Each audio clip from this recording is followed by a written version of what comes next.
स्वागत है आप सभी का हमारे YouTube channel computer facts RBL में यूपीएसआई और यूपीएसआई जिसको हम लिपिक सहायक उपनिरीक्षक गोपनीय और आपका क्लर्क की जो वैकेंसी हैं उसमें हम आपको कंप्यूटर की क्लासेस दे रहे हैं। और आपका जो Uttar Pradesh police computer operator की वैकेंसी हैं उसमें से हम आपको कंप्यूटर की क्लासेस विधिवत दे रहे हैं। तो उसमें से आज हमारा जो टॉपिक रहेगा वो पूरा सीपीयू रहेगा। इस जो है अगर आपने इस वीडियो को देख लिया तो पूरा आप सीपीयू यहाँ से क्लियर कर पाएंगे। और भी जो भी आपके कॉम्पिटिटिव एग्ज़ाम है जिसमें से कंप्यूटर के क्वेश्चंस पूछे जाते हैं वहाँ पे आपका जो सीपीयू रहेगा वो सीपीयू बिल्कुल क्लियर होने वाला है। तो चलिए हम स्टार्ट करते हैं वीडियो को।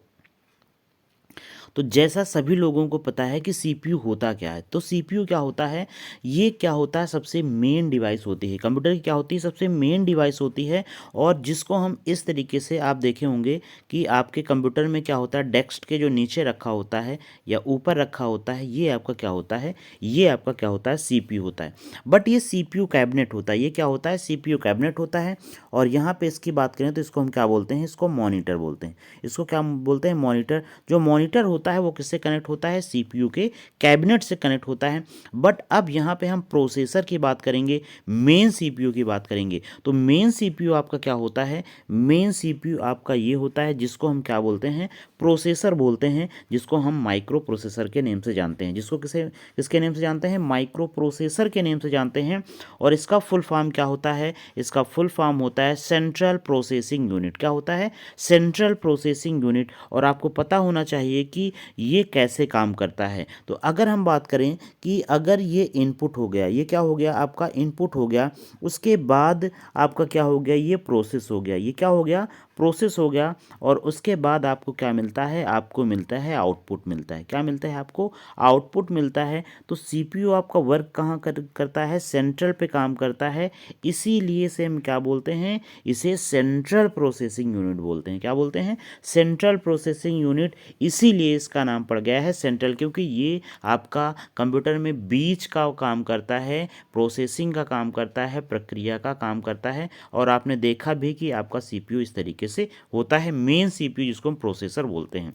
अब आगे हम बात करते हैं इसके, देखिए इंपॉर्टेंट पॉइंट्स के हिसाब से हम यहाँ पॉइंट वाइज आपको बताए हैं। तो यह कंप्यूटर का मुख्य भाग होता है। इसका मतलब है कि कंप्यूटर का सबसे मेन पार्ट कौन सा होता है, तो मेन पार्ट क्या होता है कंप्यूटर का, ये आपका सीपीयू होता है। सीपीयू कंप्यूटर का मस्तिष्क होता है। कंप्यूटर का क्या होता है, मस्तिष्क, ब्रेन होता है। और ये क्या होता है, कंप्यूटर का हार्ट भी होता है। सीपीयू कंप्यूटर का हार्ट, ब्रेन और आपका हार्ट दोनों होता है। सीपीयू जो होता है वो कंप्यूटर का ब्रेन और हार्ट दोनों होता है। आगे हम बात करें तो इसे माइक्रो प्रोसेसर के नेम से भी जानते हैं। किसके नेम से जानते हैं, इसे माइक्रो प्रोसेसर के नेम से भी जानते हैं। ये बहुत इंपॉर्टेंट पॉइंट्स हैं जो आपके हर एक कॉम्पिटिटिव एग्जाम में कई बार लगातार क्वेश्चंस पूछे जा चुके हैं। आगे बात करें तो लिखा हुआ है सीपीयू की स्पीड, जिसको हम क्या बोलते हैं, सीपीयू की गति किस पे मापते हैं, कई बार क्वेश्चन पूछा गया है। MIPS, किसमें, MIPS, मिलियन इंस्ट्रक्शंस पर सेकेंड। क्या होता है, मिलियन इंस्ट्रक्शंस। देखिए मिलियन की बात करें तो सभी लोगों को मिलियन पता होगा। मिलियन मतलब जिसको हम क्या बोलते हैं, 1 मिलियन। 1 मिलियन मतलब होता है कि आपका 10 लाख। क्या होता है, 1 मिलियन का मतलब होता है 10 लाख। ये आपको नोट डाउन कर लेना है, ये क्या कर लेना है, नोट डाउन कर लेना है। और मिलियन का होता है 10 द पावर 6। 10 द पावर क्या होती है, 6। इसको हम क्या बोलते हैं, मिलियन। अगर 10 की पावर 6 कर देंगे तो वो किस में कन्वर्ट हो जाएगा, वो मिलियन में कन्वर्ट हो जाएगा। इसका मतलब है कि मिलियन में कितने जीरो होते हैं, तो 6 जो है आपके क्या होते हैं, जीरो होते हैं। अब ये बात आपको क्लियर हो गई होगी।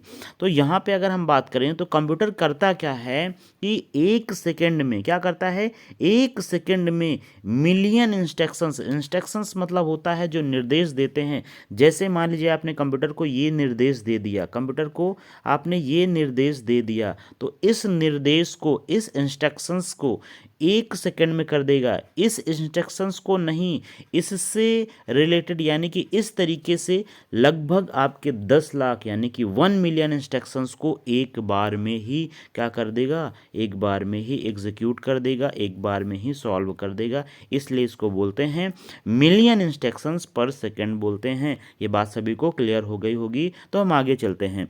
देखिए कह रहा है कि प्रोसेसर की गति बिट पर निर्भर करती है। जो प्रोसेसर होता है वो कितने अच्छे से काम करेगा, जो प्रोसेसर आपका होता है कंप्यूटर में उसके बिट पर डिपेंड करता है कि कितने बिट का प्रोसेसर है, और जितनी ज़्यादा इसकी बिट होगी प्रोसेसर आपका उतना ही अच्छा प्रोसेस करने वाला होगा। तो ये प्रोसेसर आपके 8 बिट के आते हैं, 16 बिट के प्रोसेसर होते हैं, और 32 बिट के प्रोसेसर होते हैं, और 64 बिट के क्या होते हैं, प्रोसेसर होते हैं, एटीसी इत्यादि भी प्रोसेसर आपके होते हैं। ठीक, और सबसे इंपॉर्टेंट बात की बात करें तो सबसे इंपॉर्टेंट पॉइंट यहाँ पे देख सकते हैं कि प्रोसेसर के एग्जाम्पल कौन है। प्रोसेसर के एग्जाम्पल कौन है, जैसे पेंटियम हो गया, डुअल कोर हो गया, हेक्सा कोर हो गया, ऑक्टा कोर हो गया, कोर i3 हो गया, कोर i5 हो गया, कोर i7 हो गया, और कोर i9 भी हो गया इत्यादि। कोर i9 भी है, और जितने जनरेशन में हम बढ़ते जाएंगे आपकी जो प्रोसेसर है उनकी जो क्वालिटी है, जो उनकी क्षमता है, जो स्पीड है, जो प्रोसेसिंग करने की क्षमता है, वो आगे और भी आने वाली है और भी बढ़ने वाली है। अगर हम बात करें कि ये क्वेश्चंस कई बार पूछा गया है कि दुनिया के दो सबसे बड़ी सीपीयू बनाने वाली कंपनी, तो सबसे पहले हम बात करेंगे इंटेल की, जो कि आपकी कहाँ की है, अमेरिका की है। उसके बाद हमारा क्या है, एएमडी कंपनी है। क्या है, एएमडी। ये दोनों कंपनियां क्या हैं, ये बनाती हैं सीपीयू। तो वो अपने अनुसार अलग अलग सीपीयू प्रोडक्शन करते हैं। ठीक है, तो सबसे पहले यहाँ पे इंपॉर्टेंट पॉइंट्स आपको ये समझ लेना कि सीपीयू बनाती कौन कंपनी है। तो मेनली आपका क्या ऑप्शंस में इंटेल हो जाएगा। अगर वहाँ पे आपको जो है मिल जाए, क्या मिल जाए, वहाँ पे ऑप्शंस में आपको मिल जाए कि AMD मिल जाए तो AMD भी टिक कर दीजिएगा, क्योंकि दोनों कंपनियां क्या है, मोस्ट इंपॉर्टेंट्स हैं, और ये कंपनियां आपके CPU को बनाती हैं। अब बात करते हैं कि आप लोगों को कन्फ्यूजन होगी कि डुअल कोर क्या होता है और आपका क्वेक्टा कोर क्या होता है, हेक्सा कोर क्या होता है। देखिए डुअल कोर नेम से क्लियर है। डुअल कोर में क्या होते हैं, जिस CPU में 2 प्रोसेसर लगे होते हैं, जिस CPU में 2 प्रोसेसर लगे होते हैं उसको क्या बोलते हैं, उसको डुअल कोर प्रोसेसर कहते हैं। क्या कहते हैं, डुअल कोर प्रोसेसर बोलते हैं। और Intel Pentium dual core processor इसी श्रेणी के क्या होते हैं, प्रोसेसर होते हैं। आगे हम बात करें क्वैड कोर। क्वैड कोर का मतलब होता है कि क्वाड कोर जो होता है उसमें 4 सीपीयू लगे होते हैं, 4 प्रोसेसर लगे होते हैं। कितने प्रोसेसर लगे होते हैं, 4 प्रोसेसर से मिलकर बना होता है, उसे हम क्या बोलते हैं, क्वाड प्रोसेसर। क्वाड प्रोसेसर कहते हैं। ये क्या होता है, इंटेल का जो i5 आया है, i5 प्रोसेसर है, वो कोड कोर प्रोसेसर के बारे में यानी कि कोड प्रोसेसर के गिनने में जाने जाते हैं। आगे हम बात करें हेक्सा कोर। क्या, हेक्सा कोर।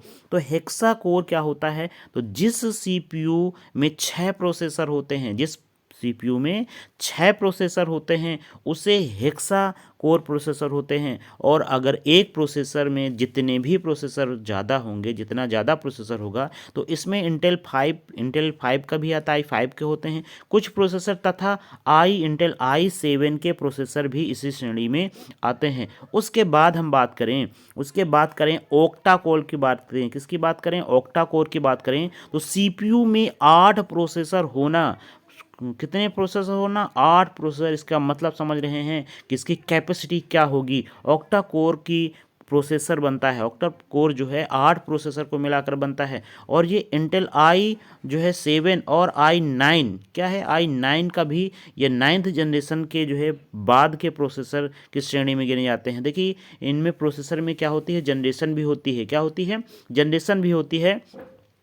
तो आप जितने लेटेस्ट का प्रोसेसर खरीदेंगे उसकी पावर, उसकी स्पीड जो होगी वो उतनी ही दमदार होगी, उतनी ही बेहतर होगी। अगर हम बात करें तो आगे हम बात करें तो जो सीपीयू है इसके कितने पार्ट होते हैं, इसके 3 पार्ट होते हैं। आपके ब्रेन, देखिए सीपीयू क्या है, ब्रेन है, तो सीपीयू क्या होता है, ब्रेन होता है। तो इसी तरीके से आपके ब्रेन के 3 पार्ट होते हैं, तो यहाँ पे सीपीयू के भी 3 पार्ट होते हैं। सीपीयू के भी बच्चों क्या होते हैं, 3 पार्ट होते हैं। पहला एएलयू, एमयू एंड सीयू।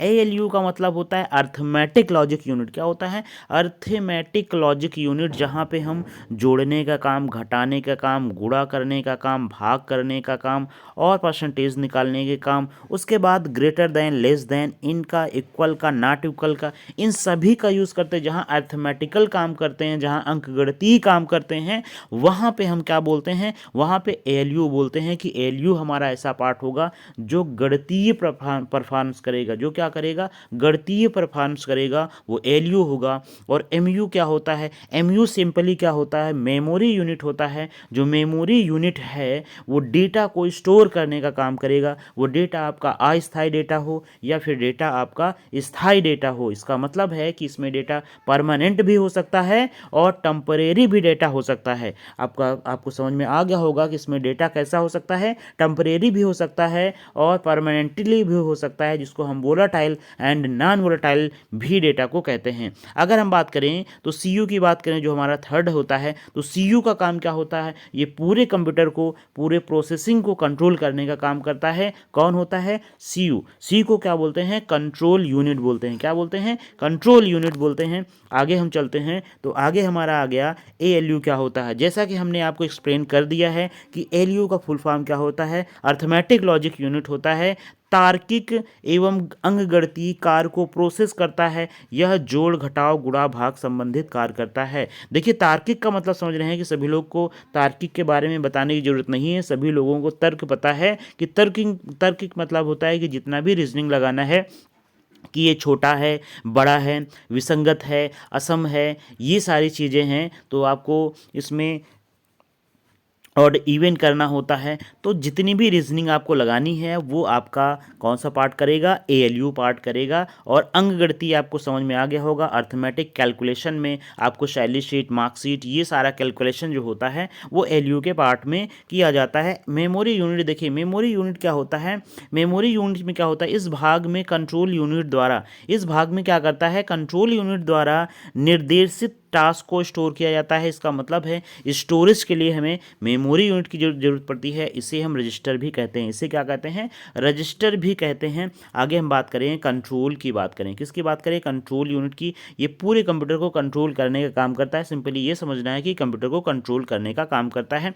अब आपसे कुछ क्वेश्चंस हम पूछेंगे। अब हम क्या करेंगे, कुछ क्वेश्चंस पूछेंगे जो आपके कॉम्पिटिटिव एग्जाम में लगातार पूछे गए हैं। तो कंप्यूटर का नियंत्रण भाग होता है, कंप्यूटर का कंट्रोल पार्ट होता है। कंप्यूटर को कंट्रोल कौन करता है, देखिए कंट्रोल कौन करता है, हमने बताया आपको सीयू करता है। क्या करता है, सीयू करता है। क्या प्रिंटर कंट्रोल करता है, नहीं। क्या कुंजी पटल जिसको कीबोर्ड करते हैं, नहीं।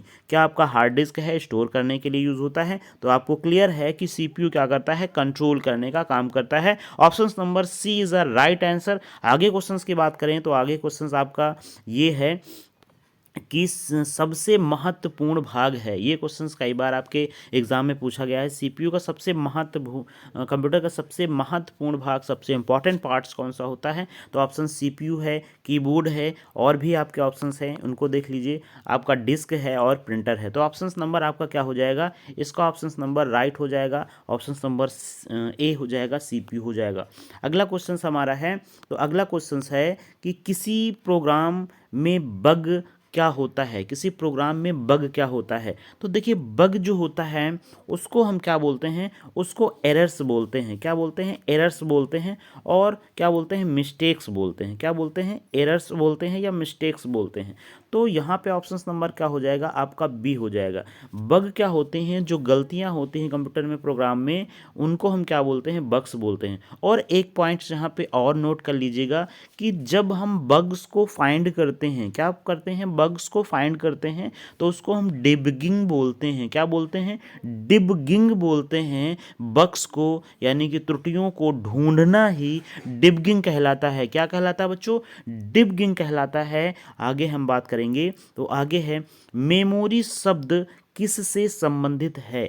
मेमोरी शब्द जो है किससे संबंधित है, अब आपको बताना है किससे संबंधित है। तो मेमोरी किससे संबंधित हो जाएगा, स्टोरेज से संबंधित हो जाएगा। हमने बताया कि जो आपका एमयू है वो क्या है, स्टोर करने के लिए यूज़ होता है। किसके लिए, स्टोर करने के लिए यूज़ होता है। तो option number D is a right answer हो जाएगा इस पर। आगे हम बात करें तो यहाँ पे आपका पांचवा क्वेश्चन है। पांचवा क्वेश्चन देखिए क्या कह रहा है कि इंटेल है ना, Intel Paytm 4 core dual core आदि किसके उदाहरण हैं। तो इस किसके उदाहरण हैं, ऑप्शन नंबर ए है CMOS के उदाहरण हैं, या फिर बायोस के उदाहरण हैं, या फिर प्रोसेसर के उदाहरण हैं। किसके उदाहरण हैं, ये इन चारों में से आपको ये बताना है। कमेंट बॉक्स में कमेंट करना है। अगर आपने हमारी वीडियो देखी है तो आपको कमेंट बॉक्स में कमेंट करना है कि इसका आंसर क्या होगा। इसका आंसर प्रोसेसर होगा, या ऑप्शन नंबर ए होगा, या ऑप्शन नंबर बी होगा, या ऑप्शन नंबर सी होगा, या ऑप्शन नंबर डी होगा, या आपके अकॉर्डिंग कौन सा आंसर होगा। इसका राइट आंसर आपको कमेंट बॉक्स में कमेंट करना है। Thank you for watching. मिलते हैं आपको नेक्स्ट वीडियो में, तब तक के लिए जय हिंद जय भारत।